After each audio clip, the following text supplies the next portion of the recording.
Please, round of applause first of all for Mr.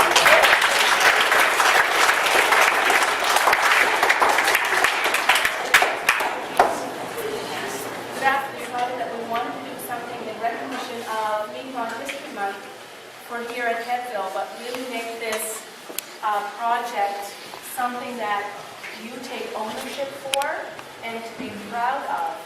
So I was involved with a project very similar to this at New Rock School a couple of years ago, and it turned out excellent, and this project here turned out fabulous as well. A representation here that's in your school to remind you of our culture and the kids that come to this school that have, you know, a Mi'kmaq background. With some of the petroglyphs that are on there, there are certain meanings to some of the petroglyphs. The students did a lot of research on that. Ms. Sullivan really made sure that they really focused on and got, you know, the details fine. We have the lady's peak cap here.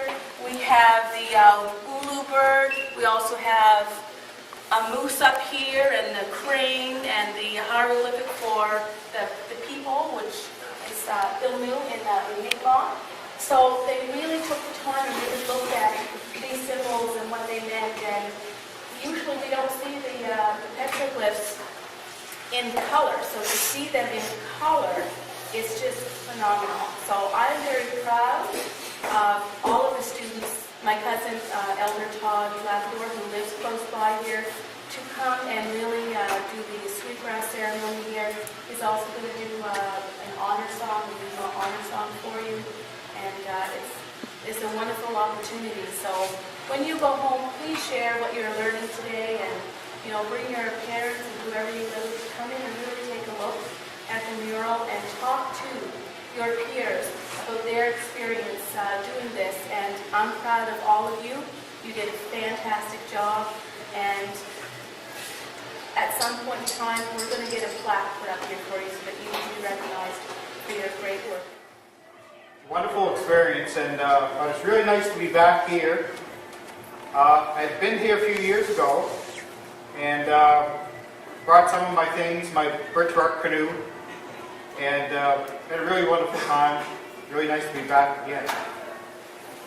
I see the colors. You know, we always use 4 colors. They're really important to us. Represents 4 colors of man: the red, yellow, black, and white. That's in here. And probably all of these images up here, I could take you to Keji and show you the images that my ancestors etched in the stone there. And I know where I'd say most all of them are. Some of them have faded away, but mostly they're just kind of a gray etching in the stone, and you don't see color. So it's really nice to see the color. And when I see the peak cap here in color, that's beautiful. I've never really saw the color before. Some of the images, sometimes I'll paint on my drums. But this one here, if you look at it, you'll see just a few curves. And what we were told that represents is water and the reflection on the water. So if you see something on the water, it's really calm. You see the one image and the opposite image. It's almost like looking into a mirror. This one here, of course, we know as the blowage. And the blowage is the partridge. And of course the Mimi Bess, the butterfly. And what was really important to our ancestors was sometimes they would trace their footprints or their handprint. And it's really neat for me and for a lot of people. We can go to those images today and put our foot or our hand in the same place that our ancestors did hundreds of years ago, maybe thousands of years ago.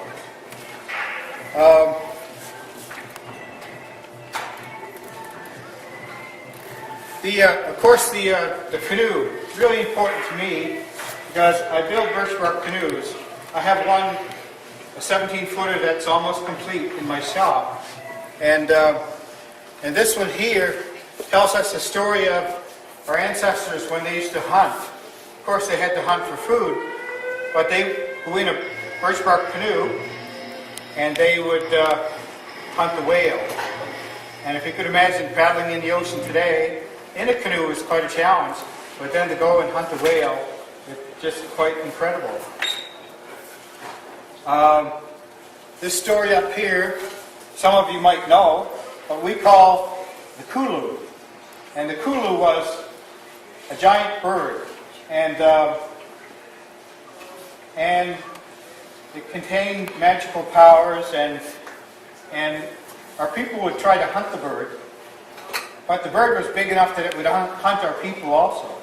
So it was like, who got who first? But if you captured the Kulu, whoever captured Kulu was granted magical powers. So it was quite a special thing. And the peak cap, worn by our women, really, really important. And they could get really elaborate with the designs that were on them. And I really like the 8-pointed star with the 8s in there, representing Hebbville. Well, I think you guys did a really, really wonderful job. And to have it on the ceramic tiles on the wall, wow, really nice. So I think it really makes me happy to see that.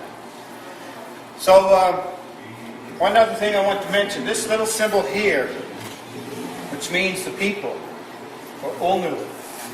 A couple of years ago, I was selected with 9 other First Nations artists, and they were Mi'kmaq Maliseet. And we were invited to go to Vancouver for the Olympic Art Show. And we did, we went. But they also asked us to create a symbol that could be erected at the base of the Whistler Mountain in British Columbia, right where they have the luge run there, and at the bottom of the luge run, the Olympic, when they had the Olympics, they wanted something that represented us from the east, the First Nations. So we chose this symbol, and it's probably 10 to 12 feet tall, and it's out there, and it'll be there for all time. But it was created by a group of us 10 artists here in the East. And if you ever get out there, have a look. You can't miss it. So what I want to do is a smudging ceremony. We have lots of medicines, but we have 4 medicines that we use, especially for ceremonies. We have tobacco is a very important medicine, and not so much to smoke, but when we get something from Mother Earth, or when we take something from the earth, our culture, we always believe in giving something back.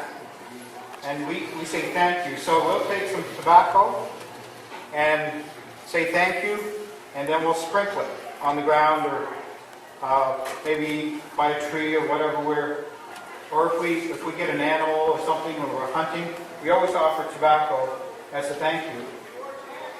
We also have cedar, and we can take cedar, mostly it grows in New Brunswick, but today you can get cedar here in Nova Scotia. We'll take cedar and sometimes the boughs, and sometimes we'll burn that. And you don't have to burn it, but the smoke that comes off of it, we may fan the smoke around, and that's used for protection. And then we have another one. We have we call sage, and sage it's a special medicine that when there's negativity around, we'll light the sage and let it burn, and spread it all around, and that will get rid of all the negativity. And then the last one I'm going to use today, of course, is sweetgrass. And again, we'll light this, although we don't have to light it, but sometimes we'll light it, and the smoke is what will spread around. And this is for purification. And sometimes we'll mix them all together. and use them all at once. But today I just want to use sweetgrass. It's not that strong and it has kind of a nice smell. And I also hope that we don't set off the fire alarm because that would create a lot of excitement. And, but I think we're okay today. But sweetgrass is a very special grass and it grows only in certain areas. And it usually grows where the saltwater and the freshwater meet, maybe in the marsh. And it represents a Mother Earth's hair. And we take the 3 bunches and braid them, and it means the mind, body, and spirit.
Cochran, Ms. Sully, and also Ms. Hiltz for making this possible for our students. We thank you guys very much.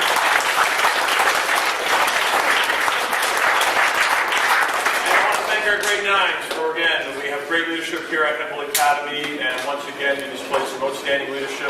They've given up a lot of their own time, whether it's during the school day or their lunch times to make this project possible. We really appreciate it. It'll be here on display for a number of years. And I'd like you to stay afterwards to get a picture with April and Todd, so we can perhaps display that picture beside the mural to make sure you get the recognition that's deserved. All right? Well done. Thank you, grade 9.